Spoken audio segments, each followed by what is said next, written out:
Hello दोस्तों आपके अपने चैनल लॉ विद आदित्य में आपका स्वागत है। दोस्तों ये इंडियन कॉन्स्टिट्यूशन यानी कि भारतीय संविधान पर आधारित वीडियो है जो कि एसजेएस परीक्षाओं के लिए, यूपी पीसीएस जे परीक्षा के लिए और स्टेट पीसीएस जे के जितने भी अदर स्टेट के एग्ज़ाम होते हैं उन सब के लिए बहुत इंपॉर्टेंट है। साथ में ये एआईबी का जो एग्ज़ाम होता है, ऑल इंडिया बार एग्जामिनेशन होता है, उसके लिए भी बहुत ही महत्वपूर्ण वीडियो है। दोस्तों ये महत्वपूर्ण वाद हैं यानी कि इम्पॉर्टेंट केसेस हैं जो कि पूछे जाते हैं अलग अलग एग्ज़ाम्स में।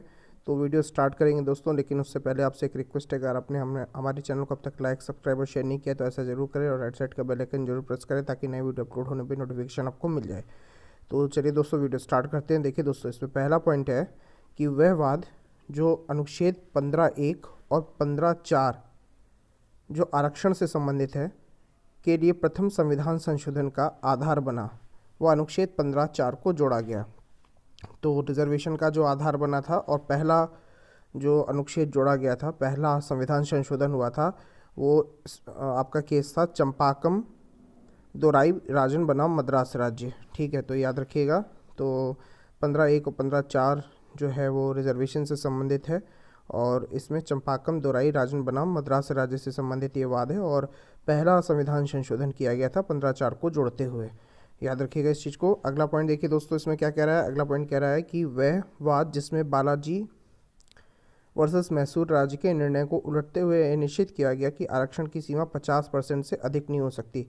तो इंदिरा साहनी वर्सेस भारत संघ का केस था जिसमें सुप्रीम कोर्ट ने निर्धारित किया कि रिजर्वेशन 50% से अधिक नहीं हो सकता। अगला पॉइंट देखिए दोस्तों, अगला पॉइंट क्या है।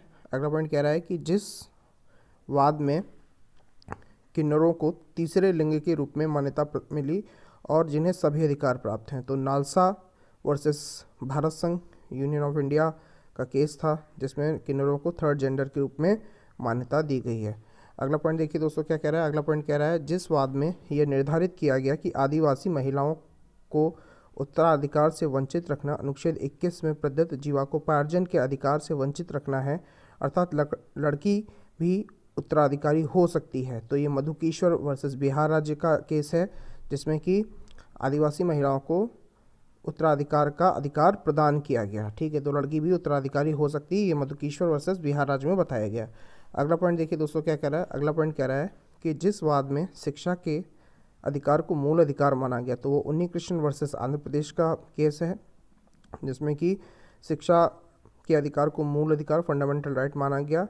याद रखिएगा। अगला पॉइंट देखिए दोस्तों क्या है। अगला पॉइंट कह रहा है जिस वाद में यह निर्धारित हुआ कि कोई अनारक्षित वर्ग का व्यक्ति यानी कि अनरिजर्व व्यक्ति आरक्षित वर्ग यानी कि रिजर्व व्यक्ति का लाभ नहीं पा सकता, अनुच्छेद 15(4) और 16(4) के अंतर्गत वो रिजर्वेशन का लाभ नहीं ले सकता, चाहे वो दत्तक ग्रहण के रूप में हो, विवाह या अन्य स्वैच्छिक कार्यों के द्वारा वो लाभ लेने की कोशिश करे तो ऐसा नहीं हो सकता। तो ये केस था बलसम्मा पाल वर्सेस कोचीन विश्वविद्यालय का। ठीक, याद रखिएगा। अगला पॉइंट दोस्तों ये है कि जिस वाद में यह निर्धारित किया गया कि तीव्र विचारण एक मूल अधिकार है जो संविधान के अनुच्छेद 21 के दैहिक स्वतंत्रता में निहित है, तो ये जो केस है ये हुसनारा खातून वर्सेस गृह सचिव बिहार से संबंधित है जिसमें निर्धारित किया गया जो स्पीडी ट्रायल होता है वो अनुच्छेद 21 के अंतर्गत दैहिक स्वतंत्रता में से निहित है। ठीक, याद रखिएगा। अगला पॉइंट देखिए दोस्तों क्या कह रहा है।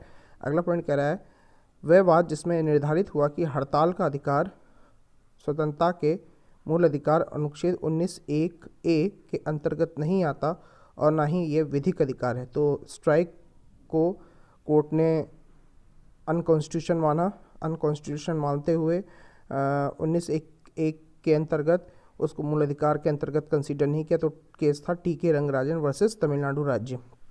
अगला पॉइंट देखिए दोस्तों क्या कह रहा है। अगला पॉइंट कह रहा है वह वाद जिसमें यह निर्धारित किया गया कि झंडा फहराने का अधिकार मूल अधिकार है अनुच्छेद 19(1)(a) के अंतर्गत, लेकिन इस पर निर्बंधन लगाया जा सकता है, यह अत्यंतिक नहीं है। तो यह अत्यंतिक नहीं है, एब्सोल्यूट नहीं है। तो केस था भारत संघ वर्सेस नवीन जिंदल 2004 का केस। अगला पॉइंट देखिए दोस्तों क्या कह रहा है। अगला पॉइंट कह रहा है कि वह वाद जिसमें यह निर्धारित किया गया कि अधिवक्ताओं द्वारा हड़ताल अवैध व अनैतिक है जो वाद लाने वालों के शीघ्र विचारण के मूल अधिकार का अतिक्रमण करती है। तो ये बहुत फेमस केस है ली थॉमस वर्सेस भारत संघ का।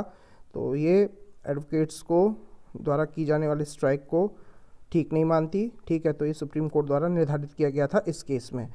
तो दोस्तों इस वीडियो में इतना ही। नेक्स्ट वीडियो में फिर मिलते हैं नए टॉपिक के साथ में। तब तक हमारे चैनल को लाइक, सब्सक्राइब और शेयर करना ना भूलें। Thank you.